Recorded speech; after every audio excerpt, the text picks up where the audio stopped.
welcome to Asian Pulse TV, an informative and resourceful station. I'm your host, Manny Randhawa. We are broadcasting from the unceded territories of Silvertooth Nation, Mokim, Kwantlen Nations. We are very blessed for the generosity of the first people of this land who let us share their traditional and sacred land. Happy New Year's to everyone, as this is our first episode for the show in the year 2023. We want to wish you from the bottom of our heart. May this year brings to you and your loved ones prosperity, good health, peace, and abundance. Canadian Blood Services are in dire need of blood. Blood is in you to give. If you are healthy and want to save lives, please make an appointment with Canadian Blood Services and donate generously.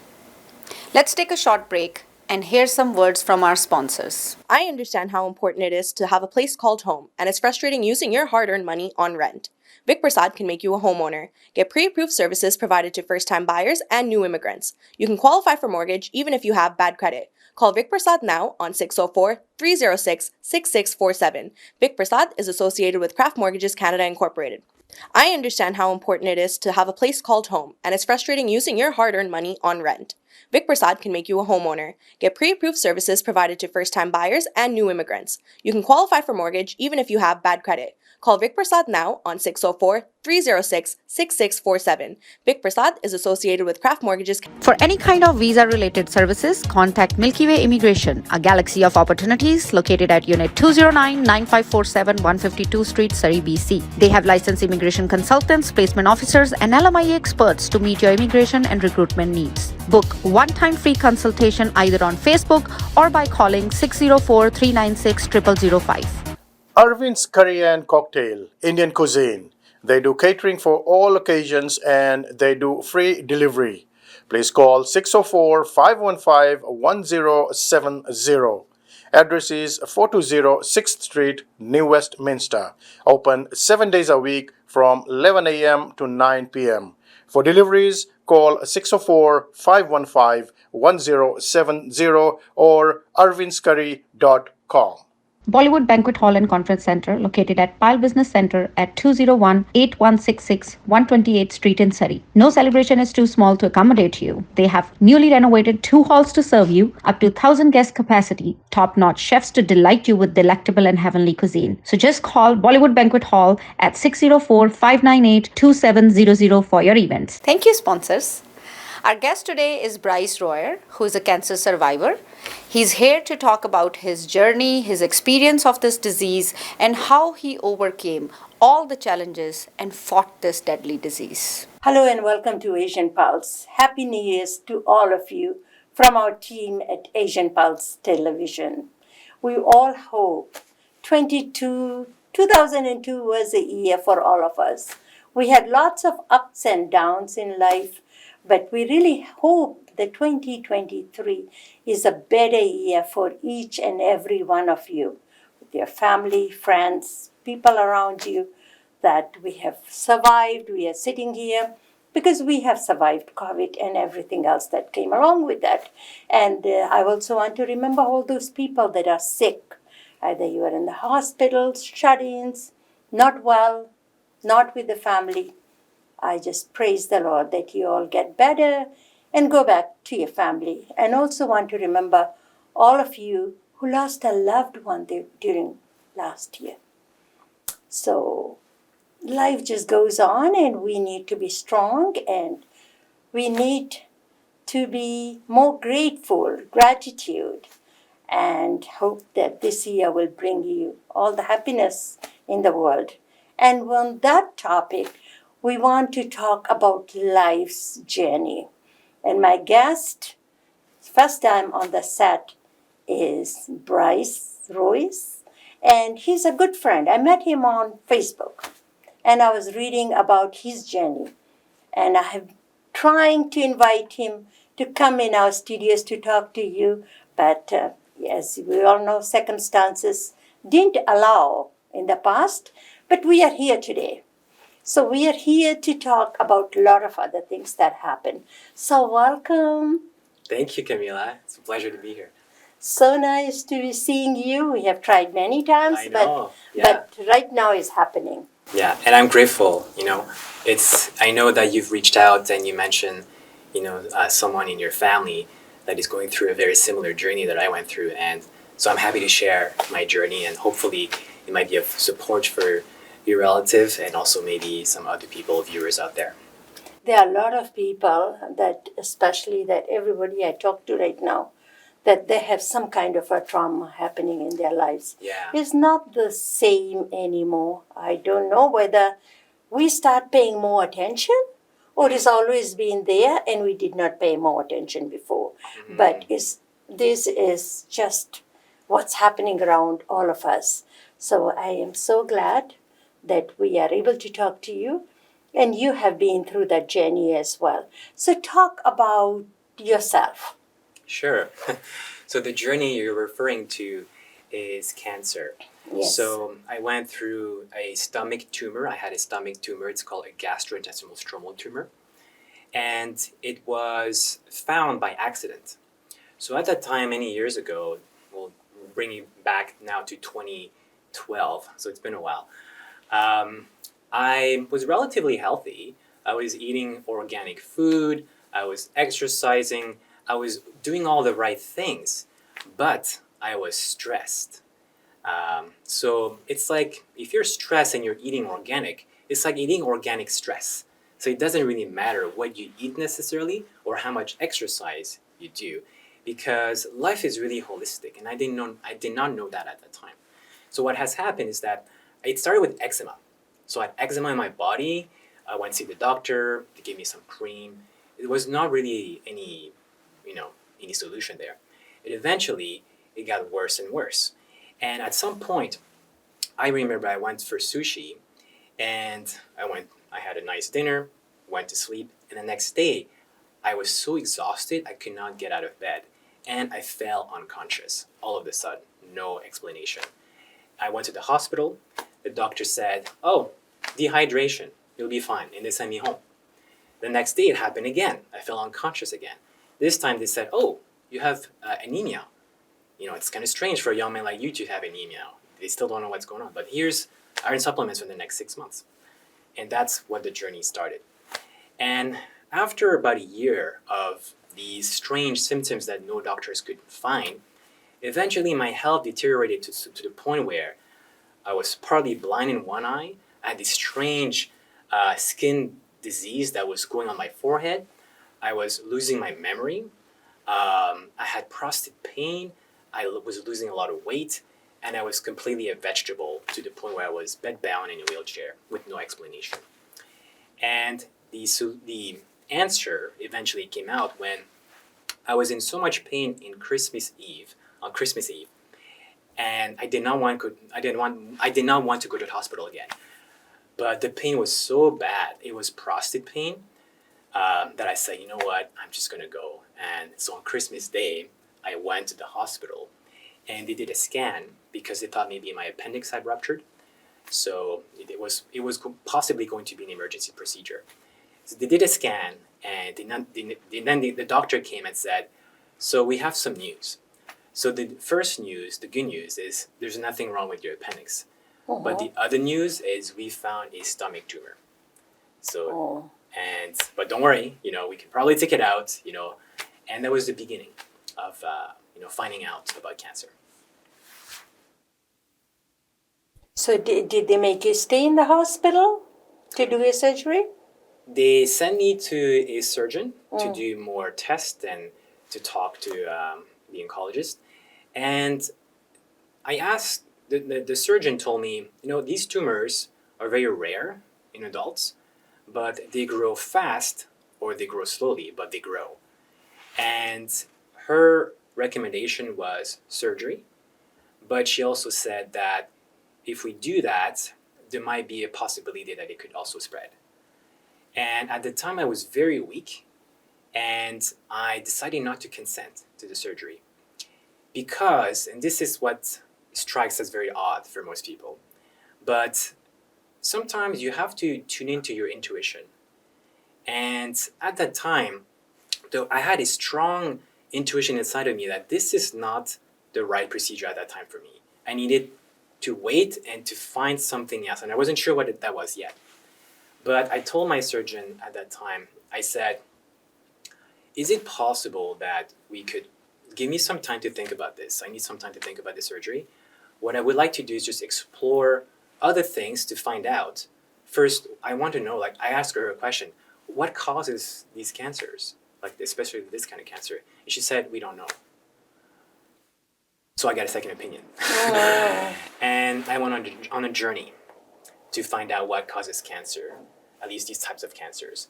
And what I discovered was that I went to ask researchers, doctors, universities studying these kinds of cancers all over the world. And what I discovered is that 95% of cancers are caused by environmental factors, such as, stress, environmental factors, diet, smoking, obesity, radiation, infections, these kinds of things. And only 5% are genetic. And even within genetics, there's something called epigenetics, which means that, genes are turned on or turned off based on your lifestyle. So if you inherited a gene for obesity, but you have a clean and healthy lifestyle, then it doesn't turn on, and you're unlikely to become obese. So that's kind of what I discovered. And I thought, well, let's find out if I have any genetic predisposition to stomach cancer. So I did a genetic test, and there was nothing there. So that's when I knew then it's possibly not genetics. Then maybe it is lifestyle. So the second logical question I asked myself then, okay. But you were eating all organic, all the proper Exactly. good I was food. eating healthy. Yeah. I was exercising. And I thought, then what else could it be? And I asked myself, well, there's also stress. And I questioned myself, was I stressed at that time? And yeah, the answer was yes. And then I asked myself, what causes stress? What leads to all this? Why am I stressed? Yeah, why am I stressed? And why is there all these things in the world that causes so much stress? And if you keep asking yourself all these questions levels, and you go very deep and you keep asking these questions, it's like going down a rabbit hole. And it didn't really give me any conclusive answers. So I asked myself a different question. What causes health? What causes happiness? And what I discovered was there are about, don't comment on this, I think it's 6 or 8 places in the world where there are the healthiest and longest living people in the world. They're called blue zones. And these are concentrations of people that are centenarians, people who live 100 years or older. And they're healthy and happy. So I thought, this is so interesting. What happens in these places that causes these people to live so healthy and to be so long? Yeah. So there's 6 places. There's Okinawa, Japan. Sardinia, Italy, I believe. Ikaria, Greece. Nicoya, Costa Rica. And surprisingly, a place called Loma Linda in California, which is a small Adventist community. And there's places like this in the world. And what I discovered is that all these places, what they have in common is they live a very different life than we do here in the modern world. North American culture. Yeah, very different culture. And I'll give you one example. So they typically live in very mountainous areas or islands, and they're very disconnected from the global economy. They have their own pockets, and they are shepherds, farmers. They live on the land. They take care of one another. They live in multi-generational homes. They say things like, if my neighbor has a broken car, I'll come over there and fix it, and I'll give tomatoes back to my neighbor. They really help one another. And then I discovered a term for the first time called the gift economy. They said that all these cultures have something called the gift economy. What is that? What is the gift economy? Well, a gift economy is simply just helping one another. It's basically an economy based on giving. So I give you something, I give you my time, and you give me back your time or a resource or something. We just help each other. It's really just about helping each other is what it is. And I thought, this is fascinating. but how is this going to help me? So did you With my go and cancer. visit like few places in Japan and other places? I was too sick. I could not Oh, travel. you couldn't travel that I time. couldn't even go to the washroom without excruciating pain. So I was reading about all these places and I thought, that's fascinating, but how is this going to help me here in Vancouver, where I can't even get out of my bed? So it was challenging. But then once I learned about the gift economy, I thought, if it's about giving, then what is giving? Giving is love. Giving is kindness. Giving is unconditional love. And I started to go deep into love to really understand what it does and if it has an effect on healing. And one day, I shared on my Facebook about this gift economy.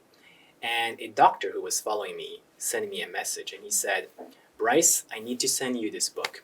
I wrote this book. It's called Why Love Heals. And it's a study on cancer patients. His name is Dr. Dean Shaw. And he sent me this book. And I read the first page because I could not read the whole book because I had so much brain fog. One page is all I could manage to read. But there was one paragraph in there that changed the course of my life. And it said something like this. It said, never in all those years of medicine have I found anything, not diet, not stress, not exercise, not surgery, not medication, that has more of an impact on the quality and length of life than feeling loved and cared for. And when I read that, you know when you read something that's very truthful, you just feel it in your heart like, wow. For me, I knew this seemed true. You know, it feels like It this is just truth. hit you in the right Yeah, place. it really spoke to me. But my mind was like, where's the proof in that? Where's the evidence? Yeah, so my heart and my mind was battling. I have a mantra. One of my mantra is, in God we trust, all others bring data. So I needed to believe that this is true. But sure enough, there is so much research now, medical research, scientific research that shows that love does heal. Love heals even babies. Like their brain grows bigger if you give them love. There's an interesting research that shows from Harvard that just thinking about helping someone, for example, donating money to a nonprofit or wanting to do an act of charity, boosts your immune system by 70%. Wow.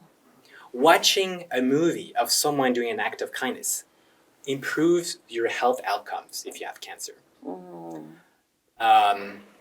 Things of that nature, right? So doing good is actually good for you. It actually heals. And once I read that, and I thought, wow, well, maybe I can do something. But what can I do? I mean, I'm bedbound. I don't have energy to help anybody, let alone myself. I'm the one who needs help. Yeah. So I thought to myself, well, the only thing I can do is close my eyes,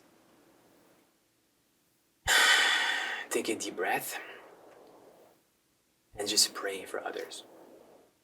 That's all I could do. Even though I'm sick, even though I have cancer, I was praying for someone else who may be Not for suffering. yourself, to heal you and make you stronger. And I was also doing that, but but you were also now I'm thinking outside of the box and really Yes. now thinking about how can I pray, and because that's all I could do. I had no energy to do anything else. But here's what's interesting. As I'm visualizing myself praying for others, I'm also visualizing me helping them, like feeding the poor or donating money or just being in a place in my mind where I'm giving back, I'm doing something. And I think what it has told my brain is that, hey, a person who's giving cannot be sick. Right? So I'm almost changing my brain and my mind and my beliefs about who I am and what I can do. A sick person cannot be praying and giving to others, therefore I must not be sick. So I was slowly changing my perception about moving from a place of a person who believes he is sick to a person who is vibrant and being able to give back and contribute in the world. And that's how I started. And it grew more and more and more from there. I remember one time you were saying that time during your journey, because I have spoken to you then, and you said, what can I do? And then you told me that I thought of, if I can do anything, this is a Christmas time, and I want to feed the poor people. It doesn't matter what. I want to feed them because the only blessing you're gonna get is for somebody who's hungry, never had a Christmas dinner, and the blessing that the person, the giver, will receive from them. Right? Totally. Yeah. Very often, it is the giver that receives much more than the receiver in many Yes. ways. So many of my family and friends were incredibly supportive of me. I would not be here today without their help and support. So receiving is just as important as being able to give back.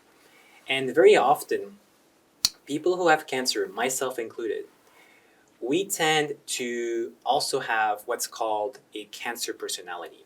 This is from the work of Dr. Gabor Mate. And he talks a lot about that, where cancer patients tend to be very nice people to the point where they even forget themselves of taking care of themselves.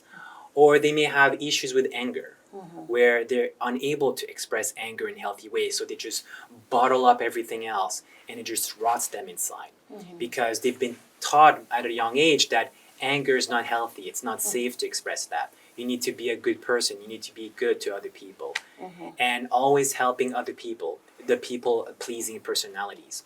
So anything that is a personality trait that could lead to stress, where we are overburning ourselves too much to others, that also leads to inflammation in the body, right? And that can cause all kinds of health illnesses. So it's really a holistic thing. It's not just giving to others to the point where you forget about yourself. It's also making sure you take care of yourself as well. So it's a very balanced way. And that is something I learned through this journey as well. So back to the prayer, where I started by doing small acts of kindness this way. And I noticed I was feeling good. It felt great. It just felt, And you got the energy back. How long your process from the day that you were diagnosed, that you start passing out, and then you decided not to have any surgery until you said, I'm much better now. I'm okay. It took a while. Like years? Yeah. So at some point, I decided, I believed in this so much that I thought to myself, if I'm going to die, I might as well die happy. And I don't need money. I don't need anything else. I just want to be happy and live the rest of my days, at least doing good. And so that's what I did. I made a commitment to do one act of kindness per day for 1 year. And that's what I did. And there could be small, big, doesn't matter. Small, big. It ranged from, paying someone coffee, waiting in line, to buying someone's groceries, a family, their groceries, to bigger things like paying someone's rent, or paying their dental surgeries, or things of that nature. And each time, Camila, that I would do something like this, my heart just grew bigger, and it felt so good that I started to feel like, wow, and we're all connected. We're just all one big family, and it made me feel really happy. And I believe this feeling of happiness and positivity has helped me heal.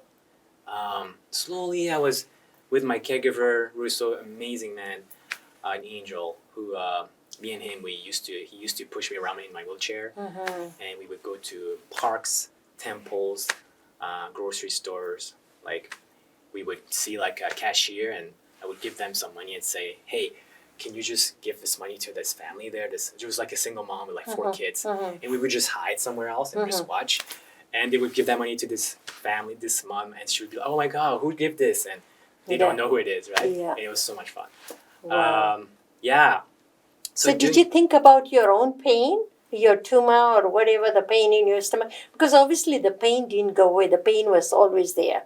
But you removed your thoughts from the pain into make it something different. that you want to be more happier, more visible, you want to give back to the community, your people, and so the pain slowly subsided, or you were not paying attention to the tumor? Thank you, Bryce, for speaking out about your experience. Let's take a look at the upcoming events. Showman Events Stand-Up Comedy Night is happening on January 7th, 2023, the coming Saturday at Murrayville Community Hall, Langley.